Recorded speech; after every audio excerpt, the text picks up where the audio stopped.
So we've talked a lot on this channel about Disney Star Wars and why it's not as special as it was when George Lucas was in charge of the franchise, it being his creation. Now, I'm probably going to give this video a snappy headline, something like, why Disney Star Wars sucks.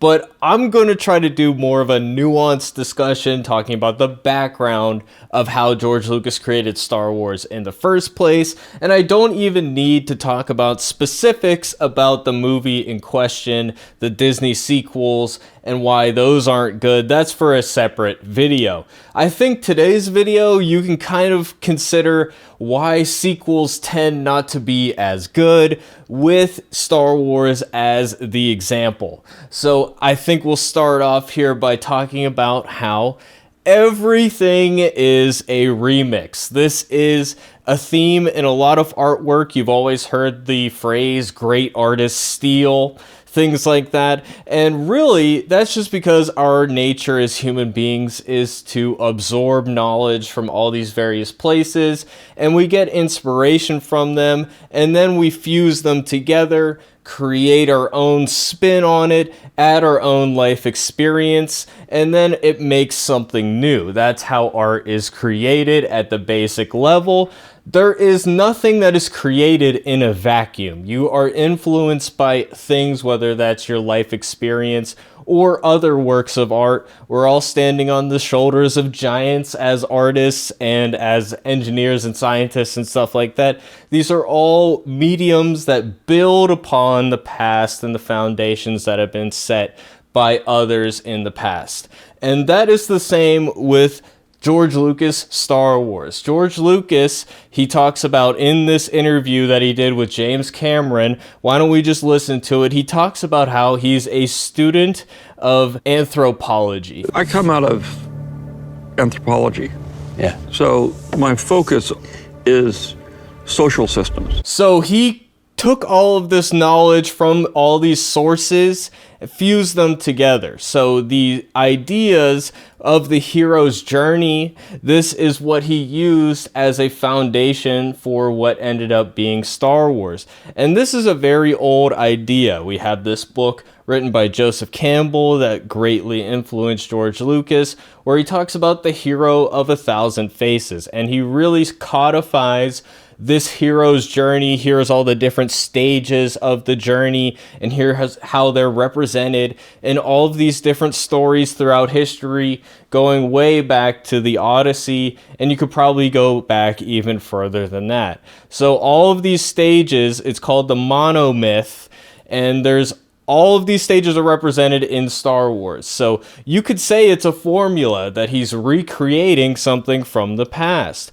And to an extent, he definitely is. And there are shot-for-shot remakes of scenes in his movies. All of these influences. Flash Gordon is a huge one. He wanted to create serials in the vein of Flash Gordon.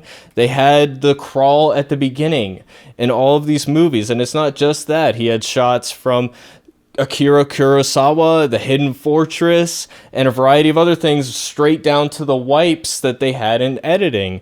And all of these great influences that he drew inspiration from and practically recreated similar scenes, almost shot for shot. Somebody's arm getting chopped off in a Kurosawa movie, and then a Star Wars movie, somebody's arm getting chopped off. So a lot of people will use these comparisons as a means of diminishing the accomplishment of George Lucas. But I think that it is actually a feature, not a bug. I think that when you take all of these influences from various factors all the way down to just religious stories and mythology in general, from Joseph Campbell and him codifying the hero's journey, to all of these individual sources that were inspiration for Star Wars, you get a beautiful tapestry of all of these different influences creating something new. And he infuses it with his own unique imagination, creates this world that nobody's ever seen anything like, even though it's very familiar. And that's what makes it accessible, the fact that it's both familiar and fresh and new. And that's why George Lucas was such a great artist. He was able to take all of these things and infuse them together and spit out something that doesn't feel like the same thing as before, even though he very obviously had a variety of influences, down to these movies about dogfighting, flying in World War II and stuff like that. There are shot-for-shot remakes of all these movies fused together into one. So how does that relate to Disney Star Wars? You see, the problem with Disney Star Wars is instead of having this variety of influences that even influenced the prequels when George Lucas went back to the Star Wars franchise, it's really not the same as when they're remaking essentially the first Star Wars, now called A New Hope, into The Force Awakens, where it's essentially the same plot. So you're taking something that's a remix of all these other influences that really distills them all into something new, into this cohesive artistic vision. You have an artist with this future product in mind, and he's a guy who is always searching. As an artist, you're always looking for that new thing. He didn't have everything planned out exactly beforehand. The trilogy was not set in stone when he shot the first film. It was something he was feeling out as he went because he has these instincts as an artist. So Disney Star Wars is, in essence, with Force Awakens, just simply rehashing what was already a rehash from other sources. Like, nothing is wholly original, like I said. Everything is a remix. There's all of these videos that break this down in greater detail. And that does not diminish it, but what does diminish it is when instead of adding new influences, new ideas, and new vision, you're simply recreating what was already a recreation. So now you're levels deep of just watering down what was already a remake without adding new ideas into it. Disney Star Wars can get close to that, when they add in new ideas, like Andor, where they have a spy movie in the Star Wars universe. They have a new idea there. And The Acolyte, they tried to do something like that, where they're like, let's add in police procedurals into the Star Wars universe. But they only really kept on to that for like 2 episodes. And the majority of the plot line was actually just kind of a retelling of the Star Wars prequels, where the Jedi were full of hubris, and over time it broke down. They let evil take over pretty much right under their eyes. So they really failed to bring that new vision, which is why sequels tend to be not as good, because they're not having that same mindset of creating this beautiful tapestry of new things. And George Lucas was even influenced by the state of the world, and he talks about in this interview about the political implications of Star Wars. And you did something very interesting with Star Wars, if you think about it. The good guys are the rebels.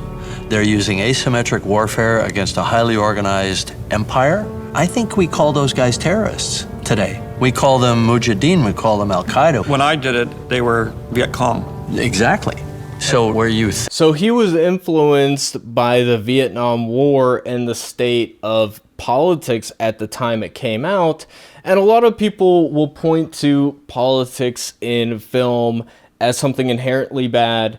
And I disagree with that to an extent, because when you're adding it to the tapestry of all of these things that influence a work of art, it can really add an interesting perspective. It's when you're trying to hammer in a really obvious message without any sense of subtlety and ham-fisted writing. It really is just that lack of nuance that we kind of object to when people say, get your politics out of my movies or whatever. But obviously it is an important factor, and it influenced George Lucas greatly. So I would like to use the allegory of Plato's allegory of the cave. from the Republic. I've been reading it recently, so I want to add this into the mix here. So Plato's allegory of the cave was to illustrate what he called his theory of the forms, where he was arguing that in order to properly understand the world around you, you couldn't rely purely on your senses. And he used this example of people who are trapped in a cave that can't move and can only see the shadows on the wall in front of them, that they are not getting a full perspective on what is actually in front of them that they're seeing. So they'll see shadows in front of them, but they don't necessarily get the full three-dimensional perspective of what these objects are or why they're leaving the shapes that they're leaving. And he believed that only a philosopher king can really elevate himself above that with the ideas of mathematics and also the ideas of forms. He had a theory of forms, that things would have an essence that exists outside of space and time. Without getting too into that, I use this metaphor as George Lucas is the philosopher who can use his ideas to see a bigger picture of what made Star Wars Star Wars. So all these different objects would be Flash Gordon, and then he would have Kurosawa movies and samurai stuff and dogfighting movies and all these influences and the hero of many faces and all of these things coming up, and all that the people who are trying to recreate Star Wars in the modern day, all they are seeing is the shadow that George projected onto the screen. So they're seeing Jedi. They're not seeing that this is an influence of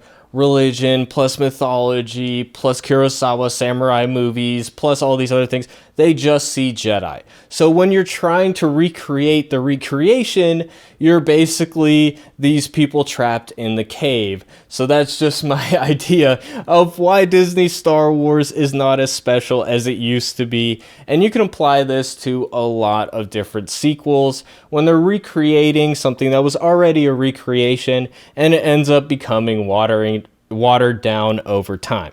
So let me know what you guys think of this idea, if you could think of other examples. Like I said, there are exceptions. It's not a hard and fast rule that it will always be like this for every single sequel. There are sequels that I like. You know, recently we had Alien Romulus, and that was basically a recreation of the original one, but we have somebody there who is a creative visionary in his own right, so maybe it's not as fresh and new, but it still can be good. So I'm not saying Disney Star Wars is always going to be bad, but this is, I think, just a good metaphor for why it turns out that way, without even getting into lore contradictions or any of that stuff that I'd care less about than the actual essence of what a story is. So that's where I'm at with it, guys. Let me know what you think in the comment section below. What did I miss? Did you guys know about these influences? I'll leave some of these links in the description below if you want to check more of these out for yourself.